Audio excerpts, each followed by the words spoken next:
Meme yange sinzanga Mukama, mutima gwange sinze linnya okufa tekwakuyinza ne muntana sigalanga ggwe Mukama, ne muntana sigalanga ggwe Mukama, ne mu bizibu ebingi sigalanga ye ggwe Mukama. Yes. Ne mu bizibu ebingi sigalanga ggwe Mukama, ne bwe mbeera nkoye sigalanga ggwe Yesu, bwe mbanga nkoye osigalanga ggwe Mukama. Yesu, tukwebaza olw'akawungezi k'olwaleero, tukwebaza olw'ekigambo kitugenda okugabana mu bumpimpi. Obudde bwatuyiseeko dda, Mwoyo Mutukuvu tukwaniriza tuyigirize kyonna kyotegese okutuwa okulya omuntu waffe ow'omunda mukkuse, mu linnya lya Yesu Kristo omwana Katonda omulamu. Tugenda soma mu Yokkana ekisooka okuva ku 45 paka 49. Tugenda soma ku Yesu Kristo ono n'omwana omwami ono gwe bayitanga Nassanayiri. Haleluya. Our title says, the God that we serve is not a God of favoritism. Katonda gwe tusinza si ye Katonda asosola. Wendi waliwo ku Kerere naye nvuddewo weeri ennyo neneeyawulamuko katono, so munansonyi baganda bange ne bannyinaze. Abooluganda, Bayibuli egambye mu Yokkana olunyiriri olw'45 nti Firipo n'alaba Nassanayiri n'amugamba nti tulabye oyo Musa bwe yawandiikako mu mateeka ne bannabbi, Yesu omwana wa Yusufu ow'e Nazaaleesi olw'46. Nassanayiri n'amugamba nti mu Nazaaleesi muyinza okuvaamu ekintu ekirungi. Nassanayiri naawe tuleke, mu Nazaaleesi muyinza okuvaamu ekintu ekirungi. Firipo n'amugamba nti jjangu olabe. Yesu n'alaba Nassanayiri ng'ajja gy'ali, n'amwogerako nti laba Omuisiraeri wawu, ataliimu bukuusa.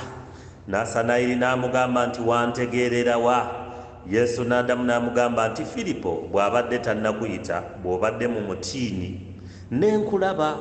Nassanayiri n'amuddamu nti Labbi, oba muyigiriza, gwe mwana wa Katonda, gwe kabaka wa Isirayiri.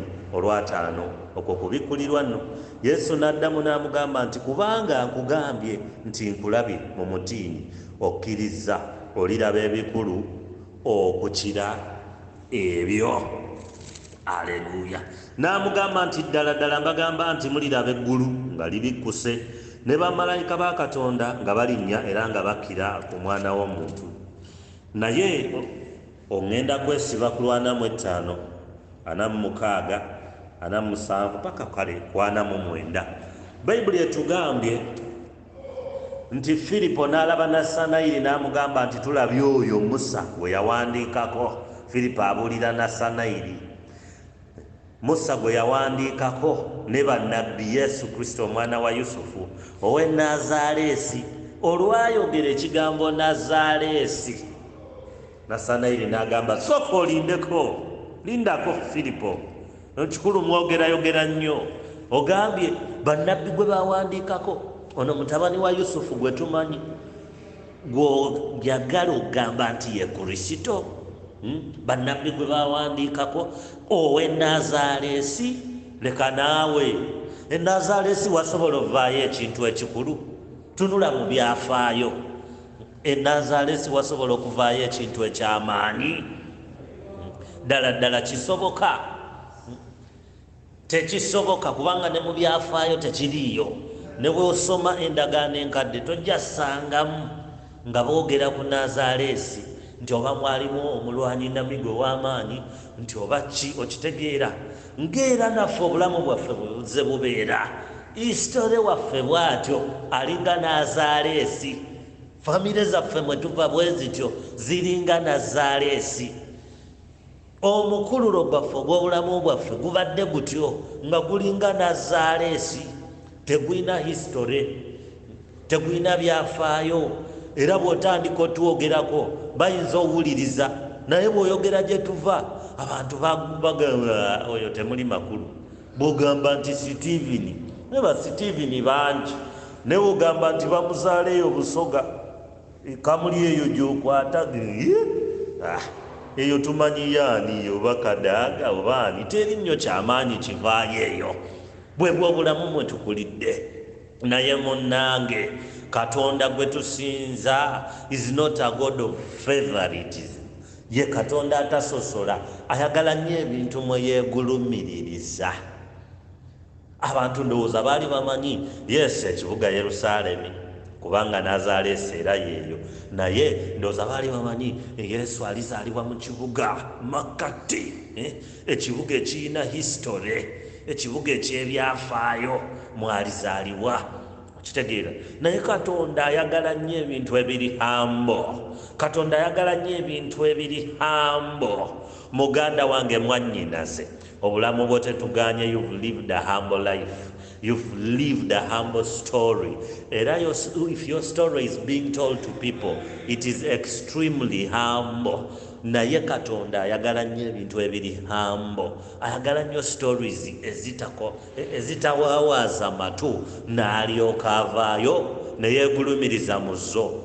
Munnange, Kristo yamala n'azaalibwa, era kituufu yazaalibwa mu kibuga ekitalina byafaayo, Nazaaleesi. Kaakati naawe njagala okugamba olunaku olwaleero nti oyinza okuba ewammwe, ng'ewammwe nammwe mulinga akabuga kano Nazaaleesi, nga temulina nnyo history mu famire yammwe, temulina nnyo bambaga, temulina nnyo bantu badokita b'amaanyi, temulina nnyo bapolitician bamanyiddwa mu ggwanga, temulina nnyo basajja bambavu mu ggwanga Uganda, temulina nnyo basumbanja sabiggo, temulinnya ennyonyi nnyo kiyitiridde. Naye Katonda gwe tukkiriza, Katonda gwe twakkiriza is not a God of favoritism. As humble as your family has been, God will stand on that humbleness and will lift your family up, will lift you up, will put a mark ku bulamu bwo etagenda kwerabira ne mu byafaayo byonna eby'obulamu bwo. Hallelujah. It doesn't matter how you have lived. It doesn't matter how your story has been. It doesn't matter whether you went to school or not. It doesn't matter which village you came from. It doesn't matter how you have struggled to reach where you are. What matters is the God you serve. And at the right time, the purpose upon your life shall be revealed to the nations. And they will see and they will know that you really serve a good God. And you really serve a mighty God. Hallelujah. Hallelujah. That's what I had to share for today. Munda mugwe mwandibamu Nazaaleesi ng'abantu gwe balaba.